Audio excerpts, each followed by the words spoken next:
Hello my dear friends, welcome to middle class family vlogs. ಎಲ್ಲರೂ ಹೇಗಿದ್ದೀರಾ ಅಂತ comment ಮಾಡಿ ತಿಳಿಸಿ. ಈ ಲೈನ್ಸ್ನ ಹೇಳಿ ಎಷ್ಟು ದಿನ ಆಗೋಯ್ತು ಅಂತ ಅನಿಸ್ತಾ ಇದೆ ಫ್ರೆಂಡ್ಸ್. ಎಷ್ಟು ದಿನ ಆಯಿತು, ಆಲ್ಮೋಸ್ಟ್ 4-5 ಡೇಸ್ ಆಯಿತು ವ್ಲಾಗ್ನ ಮಾಡಿ. ಯಾಕೆ ಅಂದರೆ ಈ ವ್ಲಾಗಲ್ಲಿ ಎಕ್ಸ್ಪ್ಲೇನ್ ಮಾಡ್ತಾ ಹೋಗ್ತೀನಿ. ಹೊಸದಾಗಿ ಏನಾದ್ರು ಚಾನಲ್ನ ನೋಡ್ತಾ ಇದ್ದರೆ ಸಬ್ಸ್ಕ್ರೈಬ್ ಮಾಡಿಕೊಂಡು ಲೈಕ್ ಮಾಡಿ, ಶೇರ್ ಮಾಡಿ, ಕಮೆಂಟ್ ಮಾಡಿ. ಈ ವಿಡಿಯೋ ಇಷ್ಟ ಆಗಿದ್ದರೆ ಲಾಸ್ಟ್ ವಿಡಿಯೋ ಹಾಕಿದ್ದು ನನ್ನ ಟೈಟ್ ಶೆಡ್ಯೂಲಲ್ಲೂ ಯಾವ ರೀತಿ ನಾನು ಮನೆ ಮ್ಯಾನೇಜ್ ಮಾಡಿದೆ ಅಂತ ಒಂದು ವಿಡಿಯೋ ಹಾಕಿದ್ದೆ. ಅದು ಸುಮಾರು ಜನಕ್ಕೆ ಇಷ್ಟ ಆಗಿದೆ. ಅದು ನಿಜ, ಎಷ್ಟೊಂದು ಜನ ಲೇಡೀಸು ಆ ಥರನೇ ಮಾಡ್ತಾ ಇರ್ತಾರೆ. ಎಷ್ಟು ಕಮಿಟೆಡ್ ಆಗಿರ್ತಾರೆ, ಎಷ್ಟು ಸುಸ್ತಾಗಿದ್ರು ಕೂಡ ಫಸ್ಟು ಮನೆಯವ್ರನ್ನೆಲ್ಲ ನೋಡಿಕೊಂಡು ಎಲ್ಲ ಮ್ಯಾನೇಜ್ ಮಾಡ್ಕೊಂಡು ಹೋಗ್ತಾ ಇರ್ತಾರೆ. ಆ ವ್ಲಾಗ್ನ ನಾನು ಲಾಸ್ಟಲ್ಲಿ ಹಾಕಿದ್ದೆ. ಅದಾದಮೇಲೆ ಕಾಲೇಜಿಂದ ಮನೆಯಲ್ಲಿ ಮಕ್ಕಳದು ನಂದು ಯಾವ ಲೆವೆಲಿಗೆ ಕೆಲಸ ಬೀಳ್ತು ಅಂದರೆ, ನನ್ನ ವೀಡಿಯೋ ಶೂಟ್ ಮಾಡ್ಕೊಳ್ತಾ ಇದ್ದೆ. ಆ್ಯಕ್ಚುಲಿ ದಿನಕ್ಕೊಂದು 5 ನಿಮಿಷ ಆ ಥರ ಎಲ್ಲ ಶೂಟ್ ಮಾಡ್ಕೊಳ್ತಾ ಇದ್ದೆ. ಬಟ್ ಆ ವಾಯ್ಸ್ ಓವರ್ ಕೊಡೋಕ್ಕೆ, ಆ ಎಡಿಟ್ ಮಾಡೋಕ್ಕೆಲ್ಲ ಒಂಚೂರೂ ಟೈಮ್ ಇರ್ತಿರ್ಲಿಲ್ಲ. ಆಮೇಲೆ ತುಂಬಾ ಸುಸ್ತಾಗ್ತಿತ್ತು. ನೀವು ನಂಬಲ್ಲ, ಲಿಟ್ರಲಿ ಮನೆಗೆ ನೈಟಲ್ಲಿ ಬರ್ತಿದ್ವಿ ಮತ್ತು ಅರ್ಲಿ ಮಾರ್ನಿಂಗ್ ಹೋಗ್ತಿದ್ವಿ. ಏನಕ್ಕೆ ಅಂದರೆ ಒಂದು ಕಾಲೇಜಿಂದ ಮತ್ತು ಸ್ಕೂಲ್ದು ಎರಡರಿಂದನೂ ಸ್ವಲ್ಪ ಸೈನ್ಸ್ ಎಕ್ಸಿಬಿಷನ್ ಇತ್ತು. ಅಲ್ಲೂ ಕೂಡ ಪಾರ್ಟಿಸಿಪೇಷನ್ ಮಾಡಬೇಕಿತ್ತು. ಅಲ್ಲೂ ಕೂಡ ಫಸ್ಟ್ ಪ್ರೈಸ್ ಬಂತು ಸೈನ್ಸ್ ಎಕ್ಸಿಬಿಷನಲ್ಲಿ. ಅದೊಂಥರ ಹ್ಯಾಪಿ ನ್ಯೂಸು. ಅಷ್ಟು ಕಷ್ಟಪಟ್ಟಿದ್ದಕ್ಕೂ ಏನೋ ಒಂದು ಪ್ರೈಸ್ ಸಿಕ್ತು ಅಂತ ಅಲ್ಲಿ ಖುಷಿ ಆಯಿತು, ಆಯಿತಾ. ಅದಾದಮೇಲೆ ನಮ್ಮ ಪರ್ಸ್ನಲ್ ಕಮಿಟ್ಮೆಂಟ್ಸ್ ಎಲ್ಲ ಇತ್ತು. ಮಕ್ಕಳಿಗೆ ಏನೋ ಒಂದು ಕಮಿಟ್ಮೆಂಟ್ಸ್ ಇತ್ತು. ಸೊ ಪರ್ಸ್ನಲ್ದೇನೇನೋ ಇತ್ತು. ಅದೆಲ್ಲ ಕಮಿಟ್ಮೆಂಟ್ಸಿಂದ ಇನ್ಫ್ಯಾಕ್ಟ್ ವೀಡಿಯೋನ ಮಾಡೋಕ್ಕೆ ಆಗ್ತಿರ್ಲಿಲ್ಲ. ಸುಮಾರು ಜನ ನನಗೆ ಪರ್ಸ್ನಲಾಗಿ ಮೇಲ್ ಮಾಡ್ತಾಯಿದ್ರಿ, ಆ್ಯಕ್ಚುಲಿ ವ್ಲಾಗ್ನ ಹಾಕಿ ತುಂಬ ಮಿಸ್ ಮಾಡ್ಕೋತಾ ಇದ್ದೀವಿ ಅಂತ. ನಾನು ಸ್ಟಾರ್ಟಿಂಗೇ ಹೇಳ್ತಾ ಇದ್ದೀನಿ, ಐ ಆಮ್ ಎಕ್ಸ್ಟ್ರೀಮ್ಲಿ ಸಾರಿ, ಆಯಿತಾ. ಇನ್ಫ್ಯಾಕ್ಟ್ ನನಗೆ ಏನೋ ಒಂದು ವ್ಲಾಗ್ನ ಮಾಡಿ ಪೋಸ್ಟ್ ಮಾಡೋಕ್ಕೂ ಆಗ್ತಿರ್ಲಿಲ್ಲ. ಅದಾದಮೇಲೆ ಏನಾಯಿತು ಅಂದರೆ, ಒಂದು 2 ದಿನ ತುಂಬಾ ಮೈಕೈ ನೋವು ಬಂದುಬಿಡ್ತು. ಒಂಥರ ಜ್ವರ ಬಂದಂಗೆ ಆಗೋಗಿತ್ತು. ಅಲ್ಲಿ ಇಲ್ಲಿ ಎಲ್ಲ ನೀರು ಕುಡ್ದಿರೋದ್ರಿಂದ ಸ್ವಲ್ಪ ಗಂಟ್ಲೆಲ್ಲ ಹಾಳಾಗೋಗಿತ್ತು. ಈಗಲೂ ಸ್ವಲ್ಪ ಕಷ್ಟ ಆಗ್ತಿದೆ ಮಾತಾಡೋದು. ಉಸಿರು ಕಟ್ಟಿದಂಗೆ ಆಗ್ತಿದೆ. ಆ್ಯಕ್ಚುಲಿ ಕೋಲ್ಡು, ಕಾಫು, ತಲೆನೋವು ಎಲ್ಲ ಸ್ಟಾರ್ಟ್ ಆಗಿಬಿಡ್ತು. ಯಾಕಂದರೆ ಬೇರೆ ಕಡೆ ಇಲ್ಲಿಂದ ಆಲ್ಮೋಸ್ಟ್ ಒಂದು 50-55 ಕಿಲೋಮೀಟರ್ಸು ದೂರ ಹೋಗಿದ್ವಿ ಕಾಂಪಿಟೇಷನ್ಗೆ ಅಂತ. ಸೊ ಅಲ್ಲದೆಲ್ಲ ನೀರು ಕುಡಿದು ಸ್ವಲ್ಪ ಹೆಚ್ಚು ಕಡಿಮೆ ಆಗಿ ಈಗ ಲೆವೆಲ್ಗೆ ರಿಕವರ್ ಆಗ್ತಾ ಇದ್ದೀವಿ ಅಂತಲೇ ಹೇಳ್ಬೋದು.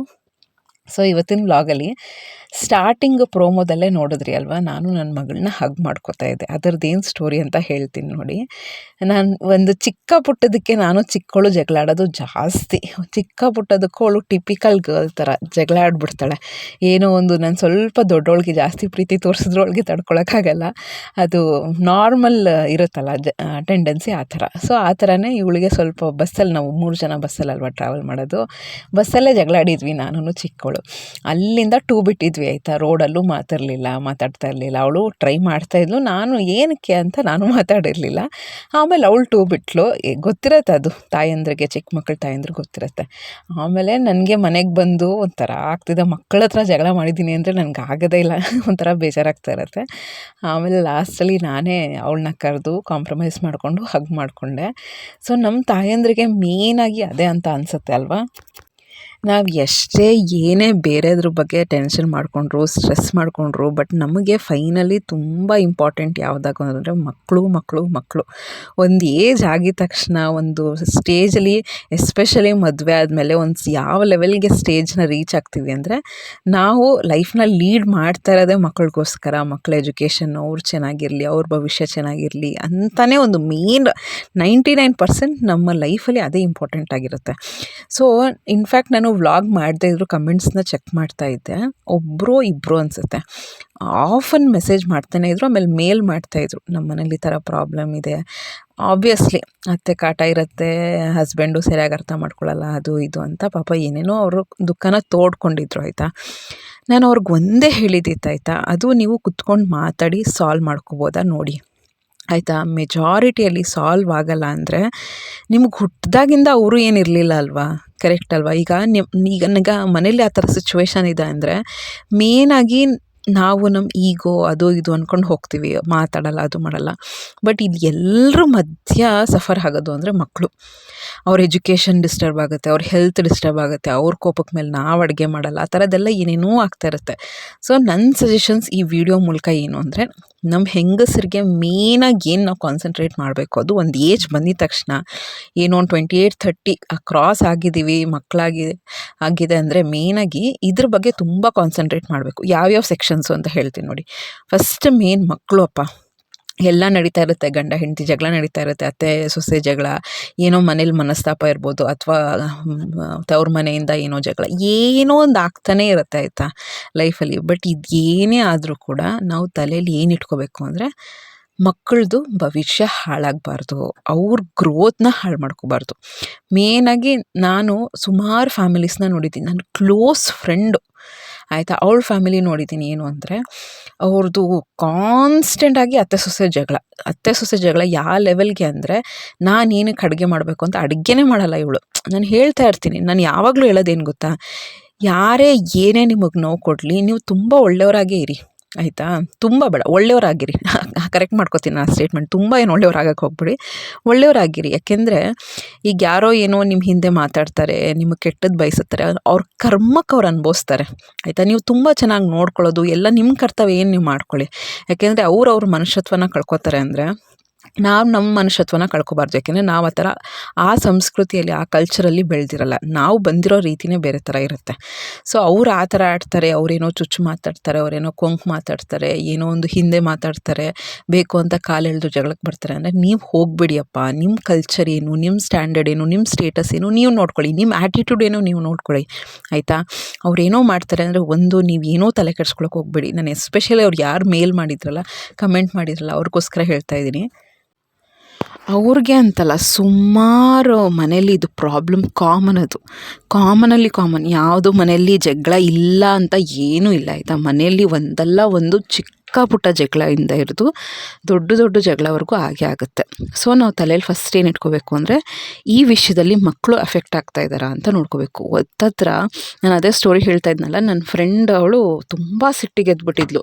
ಇದು ಒಂದು 4-5 ವರ್ಷದಿಂದ ಆಗ್ತಾಯಿದೆ ಅಂತ ಅಂದ್ಕೊಳ್ಳಿ. ಅವಳು ಕಾನ್ಸ್ಟೆಂಟಾಗಿ ಹೇಳ್ತಾ ಇರ್ತಾಳೆ. ಸೊ 4-5 ವರ್ಷದಿಂದ ಆಗ್ತಾಯಿತ್ತು. ಅವಳು ಒಂಥರ ಕೋಪ ಜಾಸ್ತಿ, ಈಗೋ ನಾನೇನಕ್ಕೆ ಬಗ್ಬೇಕು ಅಂತ ಆ ಲೆವೆಲಿಗೆ ಇದು. ಸೊ ಸಪೋರ್ಟಿಗೆ ಯಾರೂ ಇರ್ತಿರ್ಲಿಲ್ಲ ಮನೆಯಲ್ಲೂ ಕೂಡ. ಆ ಥರ ಕಂಡೀಷನಲ್ಲಿದ್ದಾಗ ಇವಳು ಏನು ಅಂದ್ಕೊಂಡ್ಳು ಅಂದರೆ, ಸ್ಟಾರ್ಟಿಂಗು ನಾನು ಏನಕ್ಕೆ ಬಗ್ಬೇಕು ಅಂತ ಅಂದ್ಕೊಳ್ದೆ. ಬಟ್ ಒನ್ ಫೈನ್ ಡೇ ನಾವು 11 ಜನ ಫ್ರೆಂಡ್ಸು, ನಿಮಗೆ ಗೊತ್ತಲ್ವ, ನಾನು ಆಲ್ರೆಡಿ ಹೇಳ್ತಾ ಇರ್ತೀನಿ. 11 ಜನ ಫ್ರೆಂಡ್ಸ್ ನಾವು ಕುತ್ಕೊಂಡು ಒಂದು ಕಡೆ ಕಾನ್ಫರೆನ್ಸ್ ಕಾಲಲ್ಲಿ ಮಾತಾಡಿ, ಯಾರಿಗಾನ ಪ್ರಾಬ್ಲಮ್ ಇದ್ದರೂ ನಾವು ಆ ಥರ ಇಂಟ್ರ್ಯಾಕ್ಟ್ ಮಾಡ್ಕೋತಾ ಇರ್ತೀವಿ. ಸೊ ಆ ಥರ ಹೇಳಿದಾಗ, ನೀನು ಏನಕ್ಕೆ ಅಷ್ಟೊಂದು ತಲೆ ಕೆಡಿಸ್ಕೊತಾ, ಅವಳು ಎಲ್ಲರೂ ಬುದ್ಧಿವಾದ ಹೇಳ್ತಾ ಇದ್ವಿ, ಧೈರ್ಯ ಹೇಳ್ತಾ ಇದ್ವಿ, ಏನೇ ಆದರೂ ಅವಳಿಗೆ ಸಮಾಧಾನ ಆಗ್ತಿರ್ಲಿಲ್ಲ. ಬಟ್ ನಾವುಗಳು ಅವಳಿಗೆ ಆದಷ್ಟು ಹೇಳಿದ್ದು, ನೀನು ಎಷ್ಟೇ ತಲೆ ಕೆಡಿಸ್ಕೊಂಡ್ರೂ ಆ ಪ್ರಾಬ್ಲಮ್ ಏನೂ ಸಾಲ್ವ್ ಆಗ್ತಿರ್ಲಿಲ್ಲ. ಯಾಕೆಂದರೆ ಕೆಲವ್ರ ಮೆಂಟಾಲಿಟಿ ಚೇಂಜ್ ಆಗಲ್ಲ ಫ್ರೆಂಡ್ಸ್. ನೀವು ಏನೇ ಎಷ್ಟೇ ಹೇಳಿ, ಈಗ ನಮ್ಮ ಅತ್ತೆ ಚೇಂಜ್ ಆಗಬೇಕು, ನಮ್ಮ ಹಸ್ಬೆಂಡ್ ಚೇಂಜ್ ಆಗಬೇಕು, ನಾವು ಚೇಂಜ್ ಆಗ್ತಿದ್ದೀವ? ಇಲ್ಲ ಅಲ್ವಾ. ಸೊ ನಾವು ಹೆಂಗೆ ಬೇರೆಯವರಿಂದ ಎಕ್ಸ್ಪೆಕ್ಟ್ ಮಾಡ್ತಾ ಇರ್ತೀವಿ. ಸೊ ಅದಕ್ಕೆ ಹೇಳಿದ್ದು, ಸಿಚುವೇಶನ್ಸ್ ಅದ್ರ ಪಾಡಿಗೆ ಅದಾಗ್ತಾ ಇರಲಿ. ಪ್ರಾಬ್ಲಮ್ ಸಾಲ್ವ್ ಆಗ್ತಿಲ್ಲ ಅಂದರೆ ಪ್ರಾಬ್ಲಮ್ ಜೊತೆನೇ ಕೂತ್ಕೊಳ್ಳೋದಲ್ಲ, ಅದಕ್ಕೇನು ಸೊಲ್ಯೂಷನ್ಸು ಅಂತ ನೋಡ್ಕೋಬೇಕಾಗತ್ತೆ. ಆ ಇದರಲ್ಲಿ ಅವಳಿಗೆ 2 ಗಂಡು ಮಕ್ಕಳು ಆಯಿತಾ. ಆ ಇದರಲ್ಲಿ ಸಫರ್ ಆಗ್ತಾ ಇದ್ದಿದ್ದ ಮಕ್ಕಳು, ಅವ್ರಿಗೆ ಕರೆಕ್ಟಾಗಿ ಊಟ ಸಿಗ್ತಿರ್ಲಿಲ್ಲ. ಎಜುಕೇಷನಲ್ಲಿ ಅವ್ರು ಎಷ್ಟು ಟಾಪಲ್ಲಿದ್ದು ಸಡನ್ನಾಗಿ ಬಿದ್ದೋದ್ರು, ಫೇಲ್ ಆಗೋಕ್ಕೆ ಸ್ಟಾರ್ಟ್ ಆದರು. ಸೊ 2-3 ವರ್ಷ ಅವ್ರು ತುಂಬಾ ಸಫರ್ ಆದರು. ಆ್ಯಕ್ಚುಲಿ ನಾವು ಅದೇ ಹೇಳ್ತಾ ಇದ್ವಿ, ಏನಕ್ಕೆ ಹೀಗೆಲ್ಲ ಆಡ್ತಿದ್ಯಾ ನೀನು, ಮಕ್ಕಳದ್ದು ನೋಡು. ಒಂದು ಮೂಮೆಂಟಲ್ಲಿ ತುಂಬ ಕಷ್ಟ ಆಗುತ್ತೆ ಆ್ಯಕ್ಚುಲಿ, ಎಲ್ಲ ಬ್ಯಾಲೆನ್ಸ್ ಮಾಡ್ಕೋಬೇಕು. ಇನ್ಫ್ಯಾಕ್ಟ್ ಮದುವೆಗೆ ಮೊದಲು ತುಂಬಾ ಜೋಶಲ್ಲಿದ್ದವಳು, ಎಲ್ಲ ಚೆನ್ನಾಗಿ ಲೈಫೆಲ್ಲ ಎಂಜಾಯ್ ಮಾಡ್ಕೊಂಡಿದ್ದು. ಕಷ್ಟ ಆಗುತ್ತೆ, ಇಲ್ಲ ಅಂತಲ್ಲ. ಬಟ್ ಈ ಮೂಮೆಂಟಲ್ಲಿ ಅದನ್ನೆಲ್ಲ ನೆನೆಸ್ಕೊಂಡು, ನಾನು ಆ ಥರ ಇದ್ದೆ, ನಾನು ಈ ಥರ ಆಗಿಬಿಟ್ಟೆ, ಆ ಥರ ಎಲ್ಲ ಯೋಚನೆ ಮಾಡ್ಕೊಂಡು ಕೂತ್ಕೊಳ್ಳೋ ಬದಲು, ನನಗೆ ನನ್ನ ಲೈಫಲ್ಲಿ ಏನು ಇಂಪಾರ್ಟೆಂಟು, ನನ್ನ ಮಕ್ಕಳು ಒಂದು ಏಜಲ್ಲಿ ಆ ಮಕ್ಕಳಿಗೋಸ್ಕರ ಲೈಫ್ನ ಲೀಡ್ ಮಾಡೋಕ್ಕೆ 100% ಆಗುತ್ತೆ. 100% ಆಗುತ್ತೆ. ಯಾಕೆಂದರೆ ಅವ್ರುಗಳಿಗಂತೂ ಮಕ್ಕಳ ಮೇಲೆ ಯಾವುದೇ ಜವಾಬ್ದಾರಿ ಇರಲ್ಲ, ಮೇನಾಗಿ ತಾಯಂದ್ರಿಗೆ ಇರುತ್ತೆ. ನಾವು ಜನ್ಮ ಕೊಟ್ಟಿದ್ದೀವಿ ಅಂದರೆ ನಮ್ಮದು ಅದು 100% ಜವಾಬ್ದಾರಿ. ಮಕ್ಕಳನ್ನ ಚೆನ್ನಾಗಿ ಓದಿಸೋದು, ಬೆಳೆಸೋದು, ಒಂದು ಏಜ್ ಬರೋವರೆಗೂ ಅವ್ರ ಜೊತೆನೇ ಇರಬೇಕಾಗುತ್ತೆ. ಸೊ ಮೇನಾಗಿ ನಾನು ಅದನ್ನೇ ಹೇಳ್ತಿದ್ದೆ, ಅವರು ಸ್ಟಡೀಸ್ ಬಗ್ಗೆ ಕಾನ್ಸಂಟ್ರೇಟ್ ಮಾಡು, ಆದಷ್ಟು ನೀನು ಬ್ಯುಸಿ ಆಗು. ಅವಳು ವರ್ಕಿಂಗ್ಗೆ, ಒಳ್ಳೆ ಅರ್ನಿಂಗ್ ಇದೆ, ಹತ್ತತ್ರ 1 ಲಕ್ಷ 1.25 ಲಕ್ಷ ಸಂಪಾದನೆ ಮಾಡ್ತಾಳೆ ಅವಳು ಆಯಿತಾ. ಆ ಥರ ಇದ್ದರೂ ಕೂಡ ನೋಡಿ, ಏನೋ ದುಡ್ಡಿಗೆ ಬೆಲೆ, ಇದು ಕೆಲಸಕ್ಕೆ ಹೋಗ್ಬಿಟ್ರೆ ಎಲ್ಲ ಸಾಲ್ವ್ ಆಗುತ್ತೆ, ಆ ಥರ ಏನೂ ಇಲ್ಲ. ಏನೇ ಇದ್ದರೂ ಕೂಡ ನಾನು ಯಾವಾಗಲೂ ಹೇಳೋಂಗೆ, ನೀವು 5 ಲಕ್ಷ ತಿಂಗಳಿಗೆ ಸಂಪಾದನೆ ಮಾಡಿದ್ರು ಮನೇಲಿ ಇದ್ದೋ ಪ್ರಾಬ್ಲಮ್ಸ್ ಇದ್ದೇ ಇರುತ್ತೆ, ಎಲ್ಲರಿಗೂ ಇದ್ದೇ ಇರುತ್ತೆ. ಸೊ ಆ ಥರ ನಾವು ಆ ಥರ ಬುದ್ಧಿ ಹೇಳಿದಾಗ ಅವಳು 1 ಇಯರಿಂದ ಗೊತ್ತಾ ಸಡನ್ನಾಗಿ ಡ್ರಾಸ್ಟಿಕ್ಕಾಗಿ ಚೇಂಜ್ ಆಗಿಬಿಟ್ಲು. ಅವ್ರ ಅತ್ತೆ ಏನೇ ಅನ್ನಲಿ, ಅವ್ರ ಹಸ್ಬೆಂಡ್ ಏನೇ ಸಪೋರ್ಟ್ ಮಾಡ್ತಾ ಇರಲಿ, ಏನೇ ಪ್ರಾಬ್ಲಮ್ ಇರಲಿ, ಇನ್ಫ್ಯಾಕ್ಟ್ ಹೇಳಬೇಕು ಅಂದರೆ ಅವ್ರದ್ದು ಲವ್ ಮ್ಯಾರೇಜು, ಅವ್ರ ಅಪ್ಪ ಅಮ್ಮನೂ ಸಪೋರ್ಟಿಗೆ ಬರ್ತಾ ಇರಲಿಲ್ಲ, ತುಂಬ ಕಷ್ಟ ಆಗ್ತಿತ್ತು ಅವಳಿಗೆ. ಸೊ ಆ ಥರ ಇದ್ದಾಗ ಅವಳು ಹೆಂಗೆ ಸ್ಟ್ರಾಂಗ್ ಆಗಿಬಿಟ್ಲು ಅಂದರೆ ಲೈಫಲ್ಲಿ ಅವಳಿಗೆ ಇನ್ನೇನು ಕಾಣಿಸ್ತಿರ್ಲಿಲ್ಲ, ಮಕ್ಕಳು ಒಂದೇ ಕಾಣ್ತಿತ್ತು. ಇಲ್ಲ, ನನ್ನ ಮಕ್ಳಿಗೋಸ್ಕರ ನಾನು ಜೀವನ ಮಾಡಬೇಕು, ನನ್ನ ಮಕ್ಳಿಗೋಸ್ಕರ ನನ್ನ ಲೈಫ್ನ ಲೀಡ್ ಮಾಡಬೇಕು. ತುಂಬ ಸ್ಟ್ರಾಂಗ್ ಆಗಿಬಿಟ್ಲು, ಕಷ್ಟಪಡ್ತಿದ್ಲು, ಬೆಳಗ್ಗೆನೇ ಎದ್ದೇಳ್ತಿದ್ಲು, ಎಲ್ಲ ಮಾಡ್ತಿದ್ಲು, ಆಮೇಲೆ ಮಕ್ಕಳನ್ನ ಚೆನ್ನಾಗಿ ಓದಿಸ್ತಿದ್ಲು. ಈಗ ಮತ್ತೆ ಅವ್ರು ಟಾಪರ್ಸು ಆಯಿತಾ, ಅವ್ರ ಸ್ಕೂಲಲ್ಲಿ ಅವರೇ ಟಾಪರ್ಸು, ತುಂಬ ಚೆನ್ನಾಗಿ ಪರ್ಫಾರ್ಮ್ ಮಾಡ್ತಿದ್ದಾರೆ. ಒಳ್ಳೆ ಮಕ್ಕಳು ಕೂಡ, ಒಳ್ಳೆ ಸುಸಂಸ್ಕೃತ ಮಕ್ಕಳು. ಸೊ ನಮ್ಮ ಲೇಡೀಸ್ಗೆ ನಾವು ಅದೇ ಅನ್ಕೋಬೇಕು, ಒಂದು ಮೂಮೆಂಟಲ್ಲಿ ಎಲ್ಲ ಪ್ರಾಬ್ಲಮ್ಸು ಬರುತ್ತೆ. ಈ ಪ್ರಾಬ್ಲಮ್ಸ್ ಎಲ್ಲ ಬಂದಾಗ ಮೇಯ್ನಾಗಿ ನಮ್ಮ ಮಕ್ಕಳನ್ನ ಬಿಟ್ಕೊಳ್ಬಾರ್ದು. ಅದು ಸಣ್ಣ ಪುಟ್ಟದೂ ಮ್ಯಾಟ್ರ್ ಆಗುತ್ತೆ. ಅವ್ರು ಹೆಂಗೆ ಮಾತಾಡ್ತಾರೆ, ಹೆಂಗೆ ಕಲ್ಚರಲ್ಲಿ ಬೆಳೀತಾ ಇದ್ದಾರೆ, ಅದೆಲ್ಲ ಬೆಳೆಯೋ ವಯಸ್ಸು, ಮತ್ತು ನಾವು ಕಲಿಸೋವಂಥ ವಯಸ್ಸು. ಆ ಏಜಲ್ಲಿ ಅವ್ರು ಏನೇನು ನೋಡಬೇಕು, ಬರೀ ಜಗಳಗಳನ್ನ, ಮನಸ್ತಾಪಗಳನ್ನ, ಮನೇಲಿ ಏನೋ ಅಂತ ನೆಗೆಟಿವ್ ಎನರ್ಜಿನ ನೋಡ್ತಾ ಇದ್ರೆ ಅವ್ರ ಮೈಂಡ್ ಸೆಟ್ ಹೆಂಗಾಗುತ್ತೆ ಅಂತ ನನಗನ್ನಿಸ್ತಾ ಇತ್ತು. ಕರೆಕ್ಟು, ನಾವು ತುಂಬ ಸಫರ್ ಆಗ್ತೀವಿ ಆ್ಯಕ್ಚುಲಿ. ನಮ್ಮ ಲೇಡೀಸ್ಗಂತೂ ಅದು ತುಂಬ ಕಷ್ಟ. ನಮಗೂ ಸಂಕಟ ಆಗ್ತಾ ಇರುತ್ತೆ ನಮ್ಮ ಮಕ್ಳಿಗೆ ನಾವು ಜಸ್ಟಿಸ್ ಕೊಡ್ತಾ ಇರಲ್ಲ ಅಂತ. ಬಟ್ ಆ ಸಂಕಟ ಪಡೋ ಬದಲು ಎಲ್ಲ ಸರಿ ಇಲ್ವಾ, ಅಟ್ಲೀಸ್ಟ್ ಮಕ್ಕಳ ವಿಷಯದಲ್ಲೆಲ್ಲ ನಾವು ಸರಿ ಮಾಡ್ಕೋಬೋದಲ್ವಾ ಅಂತ ನಮಗೆ ನಾವೇ ಮಾತಾಡಿ ಡಿಸ್ಕಷನ್ ಮಾಡ್ತಾ ಇದ್ದಿದ್ದು. ಸೊ ಅವಳು ಈಗ ಸದ್ಯಕ್ಕೆ ರೀಸೆಂಟಾಗಿ ಕಾಲ್ ಮಾಡಿದ್ಲು, ನನಗೆ ಅದೇ ಖುಷಿ ಆಯಿತು. ನಾನು ತುಂಬ ಚೆನ್ನಾಗಿದ್ದೀನಿ ಅಂದ್ಲು. ಇನ್ಫ್ಯಾಕ್ಟ್ ಮದುವೆ ಮೊದಲಿಗಿಂತನೂ ನನಗೆ ಯಾವ ರೀತಿ ಸಿಚುವೇಶನ್ಸ್ನ ಫೇಸ್ ಮಾಡೋದು ಅಂತ ಗೊತ್ತಾಗಿದೆ, ಯಾವ ರೀತಿ ಪ್ರಾಬ್ಲಮ್ನ ಸಾಲ್ವ್ ಮಾಡ್ಕೊಳ್ಳೋದು, ಯಾವ ರೀತಿ ಯಾವುದೇ ಒಂದು ನೆಗೆಟಿವ್ ಸಿಚುವೇಶನ್ಸ್ ಇದ್ದರೂ ರಿಯಾಕ್ಟ್ ಮಾಡದೆ ಕಾಮಾಗಿರ್ತಾಳೆ ಅವಳು. ಯಾವುದಕ್ಕೂ ರಿಯಾಕ್ಟ್ ಮಾಡೋಕ್ಕೆ ಹೋಗಲ್ಲ, ಆರಾಮಾಗಿರ್ತಾಳೆ, ಕಾಮಾಗಿರ್ತಾಳೆ. ಸೊ ಆ ಥರ ಸಿಚುವೇಶನ್ಸ್ ಬಂದ. ಆ್ಯಂಡ್ ಇನ್ಫ್ಯಾಕ್ಟ್ ಅದು ನೋಡ್ತಾ ಅವ್ರ ಅತ್ತೆನೂ ಕಾಮಾಗಾದ್ರು, ಅವ್ರ ಹಸ್ಬೆಂಡೂ ಕಾಮಾಗಾದ್ರು. ಸೊ ಎಲ್ಲ ಒಂದು ಸಿಚುವೇಶನ್ ಕಂಟ್ರೋಲಿಗೆ ಬರುತ್ತೆ. ನೀವು ಎಲ್ಲದಕ್ಕೂ ರಿಯಾಕ್ಟ್ ಮಾಡಿಕೊಂಡು ಜಗಳ ಒಂದೇ ಸೊಲ್ಯೂಷನ್ನು ಅಂದ್ಕೊಂಡು ಎಲ್ಲ ಜಗಳ ಆಡ್ಕೊಂಡಿರ್ತಿದ್ರೆ, ನಾನು ಹೇಳಿದ್ದು ಒಂದೇ, ಅವ್ರು ಹೆಂಗನ ರಿಯಾಕ್ಟ್ ಮಾಡಲಿ, ನೀನು ಮನುಷ್ಯತ್ವನ ನೆನ್ನೆ ಬಿಟ್ಕೊಳ್ಬೇಡ, ನಾನು ನೋಡ್ಕೊಳ್ಳಲ್ಲ ನಮ್ಮ ಅತ್ತೆನ, ಹಂಗೆ ಹಿಂಗೆ ಅಂತ ಸ್ಟಾರ್ಟ್ ಮಾಡಿದ್ಲು. ಅವರೇನೋ ಆ ಥರ ಆಡ್ತಾರೆ ಅಂದರೆ ನೀನೇನಕ್ಕೆ ಆ ಥರ ಆಡ್ತೀಯ, ಅವ್ಳಿಗೆ ಇನ್ಫ್ಯಾಕ್ಟ್ ತುಂಬ ವಯಸ್ಸಾಗಿದೆ, ಅದು ಇದು ಕಾಯಿಲೆಗಳು ಇದೆ ಆಯಿತಾ. ಸೊ ಆ ಥರ ಇದ್ದಾಗ ನಿನ್ನ ಕರ್ತವ್ಯ ನೀನು ಏನಿದೆ ನೀನು ಮಾಡು. ಅವರಿಂದ ಏನೂ ಎಕ್ಸ್ಪೆಕ್ಟ್ ಮಾಡೋಕ್ಕೆ ಹೋಗಬೇಡ, ಅವರಿಂದ ಏನು ಎಮೋಷನ್ಸು ಇಟ್ಕೋಬೇಡ. ಅದು 100% ಒಂದು ವ್ಯಕ್ತಿ ಇವುಗಳಿಗೋಸ್ಕರ ಇಷ್ಟೊಂದು ಹರ್ಟ್ ಮಾಡ್ತಿದ್ದಾನೆ ಅಂದರೆ ಏನು ಎಮೋಷನ್ಸ್ ಇರಲ್ಲ ಅಲ್ಲಿ ಆಯಿತಾ. ಏನು ಅಂದರೆ ಒಂದು ಕರುಣೆ ಇರುತ್ತೆ, ಏನೋ ವಯಸ್ಸಾಗಿದೆ ಅಂತ ಒಂದು ಕರುಣೆ ಇರುತ್ತೆ, ಅಷ್ಟು ಕರ್ತವ್ಯ ಮಾಡ್ಕೊಂಡು ಹೋಗು. ಅವ್ರು ತೀರಾ ಕೆಳಮಟ್ಟಕ್ಕೆ ಇಳಿತಾರೆ ಅಂದರೆ ಅವ್ರ ಕರ್ಮನೇ ಅವ್ರಿಗೆ ಅನುಭವಿಸ್ತಾರೆ. ನೀನು ಹಂಗೆ ಮಾಡಿದ್ರೆ ಅವ್ರ ಕರ್ಮ ಕಡಿಮೆ ಆಗ್ತಾ ಹೋಗ್ತಾ ಇರುತ್ತೆ. ನೀನು ಇನ್ನೂ ಚೆನ್ನಾಗಿ ಮಾಡು, ಚೆನ್ನಾಗಿ ನೋಡ್ಕೊ ಅಂತ ಹೇಳ್ತೀನಿ. ನಾನು ಯಾವಾಗಲೂ ತುಂಬ ನಂಬ್ತೀನಿ ದೇವರಿಗೆ. ನಾವು ಕರೆಕ್ಟಾಗಿದ್ದು ಯಾರಾನ ಆಪೋಸಿಟ್ ಪರ್ಸನ್ ನಮಗೇನಾದ್ರು ಹರ್ಟ್ ಮಾಡ್ತಾ ಇದ್ದಾರೆ ಅಂದರೆ ಅವ್ರ ಕರ್ಮನೇ ಅವ್ರು ಅನುಭವಿಸ್ತಾರೆ. ಸೊ ಡೆಫಿನೆಟ್ಲಿ ಅದಂತೂ ನಾನು ಸ್ಟ್ರಾಂಗಾಗಿ ಬಿಲೀವ್ ಮಾಡ್ತೀನಿ. ಅದಕ್ಕೆ ನಾನು ಯಾವತ್ತೇ ಇದ್ರೂ ಹ್ಯುಮ್ಯಾನಿಟಿನ ಕಳ್ಕೊಳ್ಳಲ್ಲ. ಯಾರೇ ಎಂತಲ್ಲಿ ರಿಯಾಕ್ಟ್ ಮಾಡಿದ್ರು ಕೂಡ ನಾನು ಹೇಗಿರಬೇಕು, ಯಾರನ್ನು ಹೆಂಗೆ ನಡ್ಸ್ಕೋಬೇಕು ಹಾಗೆ ನಡ್ಸ್ಕೋತೀನಿ, ಒಳ್ಳೆ ರೀತಿಯಿಂದನೇ ನಡ್ಸ್ಕೋತೀನಿ. 2 ವಿಷಯ ಆಗ್ಬೋದು. ಒಂದು, ನನ್ನ ಒಳ್ಳೆತನನ ನೋಡಿ ಅವ್ರು ಚೇಂಜ್ ಆಗ್ಬೋದು. ಇನ್ನೊಂದು, ಅವ್ರು ಚೇಂಜ್ ಆಗಿದ್ರೆ ಅವ್ರ ಕರ್ಮ ಇನ್ನೂ ಜಾಸ್ತಿ ಅನುಭವಿಸ್ತಾರೆ. ನಾನಂತೂ ಏನೂ ಲಾಸ್ ಮಾಡ್ಕೊಳಕ್ಕೆ ಹೋಗಲ್ಲ ಆಯಿತಾ. ನನಗೇನು ಅಂದರೆ ಫಸ್ಟ್ ಆಫ್ ಆಲ್ ನಂಗೆ ರಿಯಾಕ್ಟ್ ಮಾಡೋಕ್ಕೂ ಬರಲ್ಲ. ಸೊ ಆ ಥರ ಸಿಚುವೇಶನ್ಸ್ ಬಂದಾಗ ನೀವೂ ಅಷ್ಟೇ ಏನೇ ಇದ್ದರೂ ಕೂಡ ಕಾಮಾಗಿ ರಿಯಾಕ್ಟ್ ಮಾಡಿಕೊಂಡು ಲೈಫ್ನ ಲೀಡ್ ಮಾಡ್ತಾಯಿದ್ರೆ ತುಂಬಾ ಬೆಸ್ಟ್.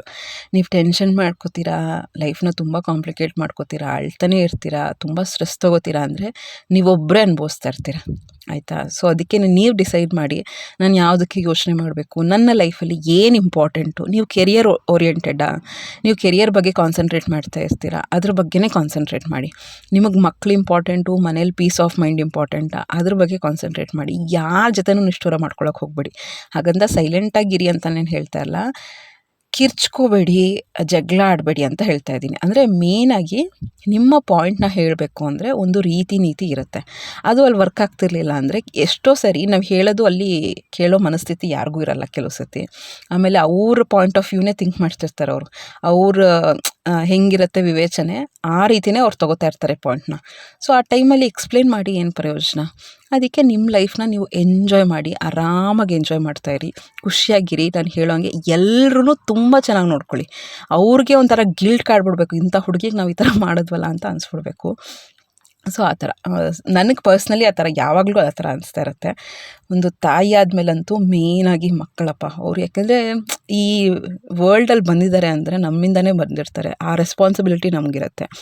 ಸೆಕೆಂಡು, ಯಾರು ನಮ್ಮ ಸೆಲ್ಫ್ ಹೆಲ್ತ್ ಬಗ್ಗೆ ಕಾನ್ಸಂಟ್ರೇಟ್ ಮಾಡಲ್ಲ. ನಮಗೇನು ಹುಷಾರಿಲ್ಲ, ನಮ್ಮ ಮೆಂಟಲ್ ಹೆಲ್ತು ಫಿಸಿಕಲ್ ಹೆಲ್ತ್ ಚೆನ್ನಾಗಿಲ್ಲ ಅಂದರೆ ಮೇಯ್ನಾಗಿ ನಾವೇ ಕೇರ್ ತೊಗೋಬೇಕಾಗಿರೋದು, ಕರೆಕ್ಟಾ? ಸೊ ಅದಕ್ಕೇ ಏನು ಕಾನ್ಸಂಟ್ರೇಟ್ ಮಾಡಿ ಅಂದರೆ ನನ್ನ ಹೆಲ್ತ್ ನನಗೆ ಹೇಗಿದೆ, ನನ್ನ ಮಕ್ಕಳನ್ನ ನಾನು ನೋಡ್ಕೋಬೇಕು, ನನ್ನ ಕುಟುಂಬನ ನಾನು ನೋಡ್ಕೋಬೇಕು, ನಾನು ಚೆನ್ನಾಗಿರ್ಬೇಕಲ್ವ. ಸೊ ಅದ್ರ ಬಗ್ಗೆ ವರ್ಕ್ ಮಾಡಿ. ಎಕ್ಸಸೈಸ್ ಮಾಡ್ತೀರಾ, ವಾಕಿಂಗ್ ಮಾಡ್ತೀರಾ, ಏನಾದ್ರು ಮೆಡಿಟೇಷನ್ ಮಾಡ್ತೀರಾ, ಅದು ನೀವು ಮಾಡಲೇಬೇಕು, ಆಯಿತಾ? ಯಾಕೆಂದರೆ ನಿಮ್ಮ ಹೆಲ್ತನ್ನು, ನಿಮ್ಮ ಮೆಂಟಲ್ ಹೆಲ್ತನ್ನು ಯಾರೂ ಕೇರ್ ತೊಗೊಳಕ್ಕಾಗಲ್ಲ. ನೆಕ್ಸ್ಟು ಇವತ್ತಿನ ವ್ಲಾಗ್ ಅಂತೂ ಒಂದು 3 ದಿನದ ವ್ಲಾಗ್ನ ಕಂಬೈನ್ ಮಾಡಿರ್ತೀನಿ. ಆ್ಯಕ್ಚುಲಿ ಈ ಥರದ್ದೆಲ್ಲನೂ ಒಂದಿನ ಇವಳಿಗೆ ಒಂದು ಆ್ಯಕ್ಟಿವಿಟಿ ಕೊಟ್ಟಿರ್ತಾರೆ ಮನೆಯಲ್ಲಿ. ಸೀಡ್ಸ್ನ ಹಾಕಿ, ಅಂದರೆ ಅದನ್ನು ಬೀಜ ಕಾಳುಗಳನ್ನ ಹಾಕಿ ಗಿಡಗಳನ್ನ ತರಿಸ್ಬೇಕು, ಅದನ್ನು ತಂದು ತೋರಿಸ್ಬೇಕು ಅಂತ ಆ ಆ್ಯಕ್ಟಿವಿಟಿ ಒಂದಿರುತ್ತೆ. ಆಮೇಲೆ ಮನೆಗೆ ಬಂದಿದ ತಕ್ಷಣ ನಾನು ಯಾವ ರೀತಿ ಮಕ್ಕಳಿಗೆ ಎಲ್ಲ ದೋಸೆ ಗೀಸೆ ಎಲ್ಲ ಹಾಕ್ಕೊಡ್ತೀನಿ, ಅದ್ರದ್ದೆಲ್ಲ ಸ್ವಲ್ಪ ಕ್ಲಿಪ್ಪಿಂಗ್ಸ್ನ ಹಾಕ್ಕೊಂಡಿದ್ದೆ ಅಷ್ಟೇ. ಎಲ್ಲೆಲ್ಲಿ ಏನೇನು ವೀಡಿಯೋ ಮಾಡೋಕ್ಕಾಗುತ್ತೆ, ಕ್ಯಾಮ್ರಾ ಇಡೋಕ್ಕಾಗುತ್ತೆ, ಜಸ್ಟ್ ಅದನ್ನು ಮಾಡಿದ್ದೆ ಅಷ್ಟೇ. ನೆಕ್ಸ್ಟ್ ಈಗ ಮಕ್ಕಳಿಗೆ ಓದಿಸ್ತಾ ಇದ್ದೀನಿ ಸಂಜೆ ಹೊತ್ತು. ಏನೇ ಆದರೂ ಕೂಡ ನನಗೆ ಪ್ರೆಸೆಂಟ್ಲಿ ನನ್ನ ಆ್ಯಸ್ ಎ ಟೀಚರ್ ಏನು ಹೇಳೋದು ಅಂದರೆ, ಮಕ್ಕಳ ಜೊತೆ ಕೂತ್ಕೊಂಡು ಟೈಮ್ ತುಂಬಾ ಸ್ಪೆಂಡ್ ಮಾಡಬೇಕು. ನಾವು ಅನ್ಕೋತೀವಿ ಅವ್ರು ಓದ್ಕೋತಾರೆ, ಮಾಡ್ಕೋತಾರೆ, ನಮ್ಮ ಏಜಲ್ಲಿ ನಮ್ಗೆ ಯಾರ್ಯಾರು ಹೇಳ್ಕೊಟ್ಟಿದ್ರು ಆ ಥರ ಎಲ್ಲ ಅನಿಸುತ್ತೆ, ನಾವು ಏನಕ್ಕೆ ಹೇಳ್ಕೊಡ್ಬೇಕು ಅಂತ. ಬಟ್ ಆದಷ್ಟು ಪೇರೆಂಟಾಗಿ ಅವ್ರ ಜೊತೆ ಕೂತ್ಕೊಂಡು ಟೈಮ್ ಸ್ಪೆಂಡ್ ಮಾಡಿ ಅವ್ರಿಗೆ ಹೇಳ್ಕೊಟ್ರೆ ಪ್ರತಿಯೊಂದು ಅವ್ರಿಗೂ ಏನು ಕೂತ್ಕೊಂಡು ಏನೋ ಪಾಠ ಹೇಳ್ಕೊಡ್ಬೇಕು ಅಂತಲ್ಲ, ಏನೊಂದು 4th 5thವರೆಗೂ ಹೇಳ್ಕೊಡ್ಬೋದು. ಆಮೇಲೆ ಅಟ್ಲೀಸ್ಟ್ ದೊಡ್ಡವಳು, ಈಗ ಅವಳು 8th ಆಗಿದ್ದಾಳೆ ಅಂದರೆ ಅವ್ರಿಗೆ ಗೈಡೆನ್ಸ್ ಬೇಕಾಗಿರುತ್ತೆ, ಯಾವ ರೀತಿ ಓದ್ಕೋಬೇಕು, ಹೆಂಗೆ ಟೈಮ್ ಮ್ಯಾನೇಜ್ಮೆಂಟ್ ಮಾಡ್ಕೋಬೇಕು, ಆ ಥರದ್ದೆಲ್ಲ ಮಾಡಿಕೊಂಡ್ರೆ. ನನಗನ್ಸೋದು ಏನು ಅಂದರೆ, ನನ್ನ ಈಗಲೂ ಮನ್ಸು ಮಾಡಿದ್ರೆ ನೀವು ನಂಬಲ್ಲ, ಒಂದು ಬೇರೆ ಬೇರೆ ಕಡೆ ಸಂಜೆ ಹೊತ್ತು ಸ್ವಲ್ಪ ಕಮಿಟ್ಮೆಂಟ್ಸ್ ಎಲ್ಲ ಮಾಡ್ಕೊಂಡು ಹೋದರೆ ಕೈ ತುಂಬ ದುಡಿಬೋದು. ಈ ನಂಬರ್ ಆ ನಂಬರ್ ಅಂತ ಹೇಳೋಲ್ಲ ನಾನು, ಎಷ್ಟೊಂದು ದುಡಿಬೋದು. ಬಟ್ ನನ್ನನ್ನು ನಾನು ರೆಸ್ಟ್ರಿಕ್ಷನ್ ಮಾಡ್ಕೊಂಡಿರೋದು ಈಗ ಹೇಗೆ, ಏನಕ್ಕೆ ಅಂದರೆ, ಇಬ್ಬರೂ ಬ್ಯುಸಿ ಆಗಿಬಿಟ್ರೆ ಹೇಗೆ? ಹಸ್ಬೆಂಡ್ ಅಂತೂ ಮ್ಯೂಸಿಕ್ ಅಂತ ಅವ್ರು ಬ್ಯುಸಿ ಇರ್ತಾರೆ, ಆಯಿತಾ? ಸೊ ಇಬ್ಬರೂ ಬ್ಯುಸಿ ಆಗಿಬಿಟ್ರೆ ಮಕ್ಕಳು ಒಂಥರ ಒಂದು ಏಜ್ ಆಗಿದ ತಕ್ಷಣ ನಮಗೆ ಗಿಲ್ಟ್ ಕಾಡೋಕ್ಕೆ ಸ್ಟಾರ್ಟ್ ಆಗುತ್ತೆ. ಅಯ್ಯೋ, ಆ ಏಜಲ್ಲಿ ದುಡ್ಡು ಹಿಂದೆ ಹೋಗೋ ಬದಲು ನಾನು ಮಕ್ಕಳದು ಕೇರ್ ಬಗ್ಗೆ ತೊಗೋಬೇಕು ಅಂತ ಒಬ್ಬರನ್ನ ರೆಸ್ಪಾನ್ಸಿಬಿಲಿಟಿ ತೊಗೊಳ್ಳೇಬೇಕು ಡೆಫಿನೆಟ್ಲಿ. ಸೊ ಅದಕ್ಕೇ ನಾನು ಅಂದ್ಕೊಳ್ಳೋದು ಅಷ್ಟೇ, ಆದಷ್ಟು ಯಾವಾಗ ಹಸ್ಬೆಂಡ್ ಫ್ರೀ ಇರ್ತಾರೆ ಅವ್ರೂ ಡೆಫಿನೆಟ್ಲಿ ಹೇಳ್ಕೊಡ್ತಾರೆ, ಇಲ್ಲ ಅಂತಲ್ಲ. ಬಟ್ ಮೇನಾಗಿ ಅವ್ರು ಡಿಪೆಂಡ್ ಆಗಿರೋದು ತಾಯಿ ಮೇಲೆ.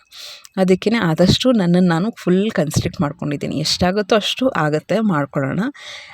ಇದು ಬಂದು ನಾನು ಓದಿರೋದ್ರಿಂದ ನನಗೆ ಮನೇಲಿ ಕೂತ್ಕೊಳ್ಳೋಕೆ ಇಷ್ಟ ಇಲ್ಲ. ಮೇಯ್ನಾಗಿ ಅದು ನಿಮ್ಗೆ ಗೊತ್ತು, ನನಗೆ ಗೋಲ್ಡ್ ಮೆಡಲ್ ಬಂದಿದೆ, ಎಲ್ಲ ಗೊತ್ತು. ಅದೇನೋ ಜಂಬದಿಂದ ಹೇಳ್ಕೊಳ್ಳೋದಲ್ಲ, ಅಷ್ಟು ಕಷ್ಟಪಟ್ಟಿರ್ತೀವಿ ನಾವು. ಆ ಒಂದು ಮೆಡಲ್ ತೊಗೋಬೇಕು, ಆ ಅಷ್ಟು ರ್ಯಾಂಕ್, ಎಲ್ಲರಲ್ಲೂ ಫಸ್ಟ್ ರ್ಯಾಂಕ್ ತೊಗೊಂಡಿದ್ದೀನಿ ಅಂದರೆ ಯೋಚನೆ ಮಾಡಿ, ಅಷ್ಟು ಕಷ್ಟಪಟ್ಟು ಓದಿರ್ತೀವಿ ನಾವು. ಅಷ್ಟು ಕಷ್ಟಪಟ್ಟು ಮನೇಲಿ ಕೂತ್ಕೋಬೇಕು ಅಂದರೆ ತುಂಬ ಕಷ್ಟ ಆಗುತ್ತೆ.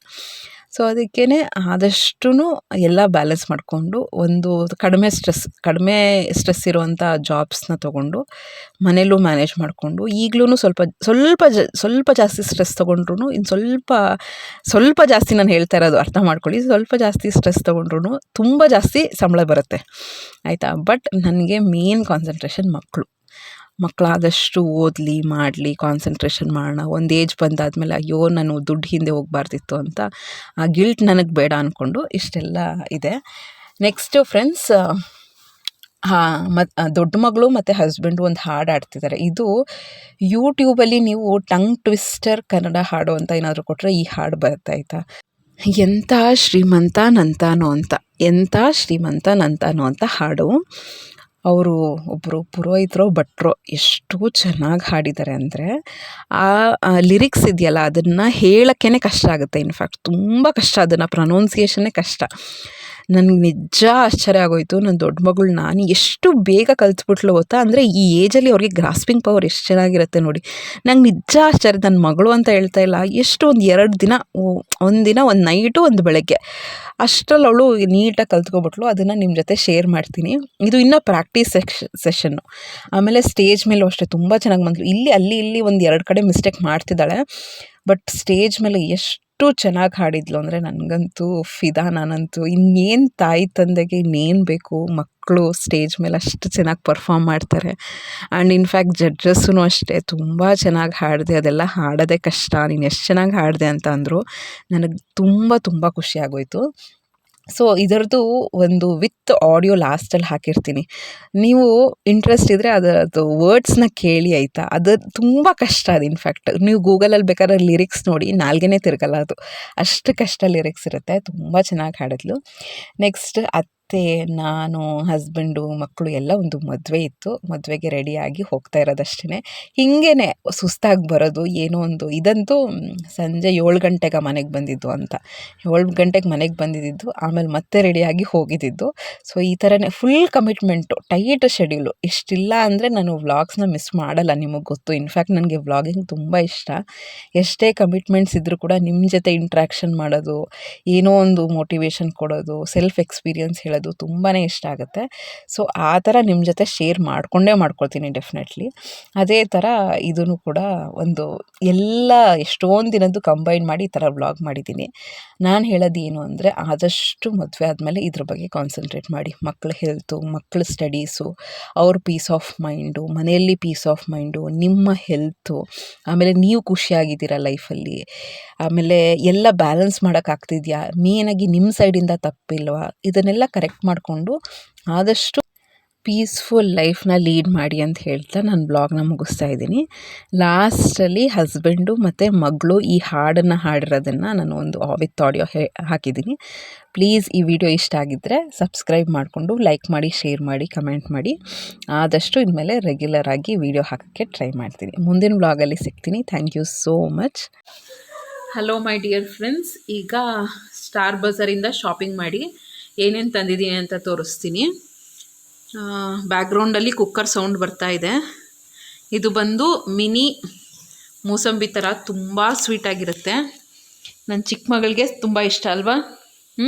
ಅವಳು ಫ್ರೂಟ್ಸ್ ಅಂದರೆ ಅವಳಿಗೆ ಸಿಕ್ಕಾಪಟ್ಟೆ ಇಷ್ಟ. ಫ್ರೂಟ್ಸು, ತರಕಾರಿ ಇದೆಲ್ಲ ಹಸಿ ಹಸಿಯಾಗೆ ತುಂಬ ತಿಂತಾಳೆ, ಅವಳಿಗಿಷ್ಟ. ಅದಕ್ಕೆ ನಾನು ಆದಷ್ಟು ಬೆಳೆಯೋ ವಯಸ್ಸಲ್ವಾ, ಫ್ರೂಟ್ಸ್ ಎಲ್ಲ ಚೆನ್ನಾಗಿ ತಿನ್ನಿಸ್ಬೇಕು.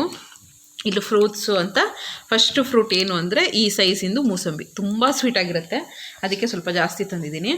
ಇದು ಬಂದು ಸ್ವಲ್ಪ ಕಾಸ್ಟ್ಲಿದು ಆ್ಯಪಲ್ಲು. ಇದು kg 199. ಇದು ಒಂದು ಸತಿ ಹೋಗೋದಲ್ವ ಅಂತ ನನಗಿದೊಂದು 10 ದಿನಕ್ಕೆ ಶಾರ್ಟ್ ಬ್ರೇಕ್ಗೆ ಅಂತ ಇಡಬೇಕಾಗುತ್ತೆ. ಅದಕ್ಕೆ ಈ ರೀತಿ 9 ತಂದಿದ್ದೀನಿ. ಸೊ ಇದನ್ನು ಫಸ್ಟು ಬಿಸಿನೀರಲ್ಲಿ ವಾಶ್ ಮಾಡಬೇಕು. ಈ ಶೈನಿಂಗ್ ಇರುತ್ತೆ, ಶೈನಿಂಗ್ ಇರುತ್ತೆ, ಏನೋ ಮೇ ಬಿ ವ್ಯಾಕ್ಸ್ ಕೋಟಿಂಗ್ ಥರ ಏನೋ ಇರುತ್ತೆ ಅನಿಸುತ್ತೆ. ಬಿಸಿನೀರಲ್ಲಿ ವಾಶ್ ಮಾಡಿದ್ರೆ ಈ ಕೋಟಿಂಗ್ ಹೊಟ್ಟೋಗುತ್ತೆ. ನೋಡೋಣ ಇರಿ, ಏನಿಲ್ಲ ಅನಿಸುತ್ತೆ. ಈ ಥರ ಸ್ಕ್ರೇಪ್ ಮಾಡಿದ್ರೆ, ಚಾಕುವಲ್ಲಿ ಅಥವಾ ನೇಲ್ಸಲ್ಲಿ ಸ್ಕ್ರೇಪ್ ಮಾಡಿದ್ರೆ ಎತ್ತಿಡ್ತೀಯಾ? ಇರು ಒಂದು ನಿಮಿಷ, ಏಯ್ ಬೇಡ ಇರು. ಸೊ ಈ ಥರ ಸ್ಕ್ರೇಪ್ ಮಾಡಿದ್ರೆ ಏನೂ ಬರ್ತಿಲ್ಲ. ಸೊ ಬಿಸಿನೀರಲ್ಲಿ ಹಾಕಿದ್ರೆ ಸೇಫು. ಒಂದು 2 ನಿಮಿಷ ಬಿಸಿನೀರಲ್ಲಿ ತೊಳೆದ್ಬಿಟ್ರೆ ಗೊತ್ತಾಗುತ್ತೆ. ನೆಕ್ಸ್ಟ್ ಇದು ಬಂದು ಗ್ವಾವಾ, ಜಂಬೋ ಗ್ವಾವಾ ಅಂತಾರೆ ಇದನ್ನು. ಅಲ್ಲೇ ಇಡು. ಸೊ ಇದನ್ನು ಜಂಬೋ ಗ್ವಾವಾ ಅಂತಾರೆ. ಇದು ತುಂಬ ಒಳ್ಳೆಯದು, ವಿಟಮಿನ್ ಸಿ ಇರ್ಬೋದು, ಫೈಬರ್ ಇರ್ಬೋದು, ತುಂಬಾ ಒಳ್ಳೆಯದು. ಅದಕ್ಕೆ ಇದೊಂದು. ಸೊ ಒಂದೊಂದು ದಿನ ಒಂದೊಂದು ಫ್ರೂಟು ಆಲ್ಟರ್ನೇಟ್ ಆಗಿ ಬಾಕ್ಸಿಗೆ ಕೊಡ್ತಾ ಇರ್ತೀನಿ. ಮತ್ತು ಹಸ್ಬೆಂಡ್ಗೂ ನಮಗೂ ಆ ಥರ ಬಾಕ್ಸ್ಗೆ ಹಾಕ್ತಾಯಿರ್ತೀನಿ. ಇದು ನನ್ನ ಮಗಳು ಮೋಮೋಸ್ ಬೇಕು ಅಂದಿದ್ದಾಳೆ, ಅದಕ್ಕೆ ಕ್ಯಾಬೇಜ್ ತಂದಿದ್ದೀನಿ. ನೋಡೋಣ, ನನಗೆ ಯಾವಾಗನ ಸುಸ್ತು ಕಡಿಮೆ ಇದೆ, ಕೆಲಸ ಕಡಿಮೆ ಇದೆ ಅಂದರೆ ಮೋಮೋಸ್ನ ಸ್ಟಾರ್ಟ್ ಮಾಡ್ಕೊಳ್ಳೋಣ ಅಂತ ತಂದಿದ್ದೀನಿ. ಇದು ಪ್ಲ್ಯಾನ್ ಬಂದು ಒಂದು 4 ದಿನದಿಂದ ಅವಳು ಕೇಳ್ತಾನೆ ಇದ್ದು ಮೋಮೋಸ್ ಬೇಕು ಅಂತ, ಅದಕ್ಕೆ ತಂದಿದ್ದೀನಿ. ಸ್ಟೀಮ್ ಮಾಡೋದಲ್ವ, ಸೊ ಓಕೆ ಹೆಂಗೋ ಆಗುತ್ತೆ ಅಂತ. ಚಿನಿ ಇದೊಂದಿದೆ ತಗೋ. ಸೊ ನೆಕ್ಸ್ಟ್ ಬಂದು ಪೊಮೊಗ್ರಾನೆಟ್ಟು, ಇದು 5 ತಂದಿದ್ದೀನಿ. ಇದು ತುಂಬ ಹೆಲ್ತ್ಗೆ ಒಳ್ಳೆಯದು, ಬಟ್ ನನಗೆ ತುಂಬ ಇರಿಟೇಟಿಂಗ್ ಕೆಲಸ ಅಂದರೆ ಇದನ್ನು ಬಿಡಿಸೋದು. ಸೊ ಇದೊಂದು ಬಾಕ್ಸಿಗೆ ಹಾಕ್ಬೋದು. ನೆಕ್ಸ್ಟು ಪಚ್ಚಬಾಳೆ ತಂದಿದ್ದೀನಿ, ಫ್ರೂಟ್ಸು. ನೀವು ಕರೆಕ್ಟಾಗಿ ಎಲ್ಲ ಪ್ಲ್ಯಾನ್ ಮಾಡಿದ್ರೆ ಫ್ರೂಟ್ಸ್ಗೆ 1,000 1,500 ಆಗೋಗುತ್ತೆ 10 ದಿನಕ್ಕೆ.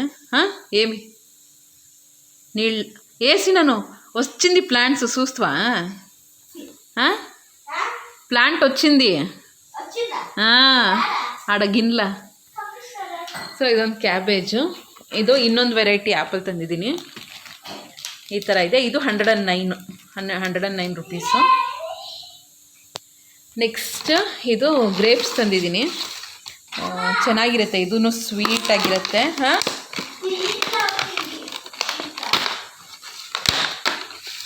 ಸೊ ಒಂದು ಸತಿ ತಂದಿದ್ದೆ, ಎಲ್ರಿಗೂ ಇಷ್ಟ ಆಯಿತು. ಒಂಥರ ಸ್ವೀಟ್ ಇರುತ್ತೆ, ಒಂಚೂರು ಹುಳಿ ಇರಲ್ಲ. ಇದು ದೊಡ್ಡ ದೊಡ್ಡ ಸೈಜಿಂದು ಗ್ರೇಪ್ಸು.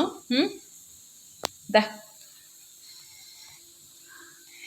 ಉಂಡು ಉಂಡು ಉಂಡು ಉಂಡು ಪದೇ ಪದೇ ಇತ್ಸೇದು.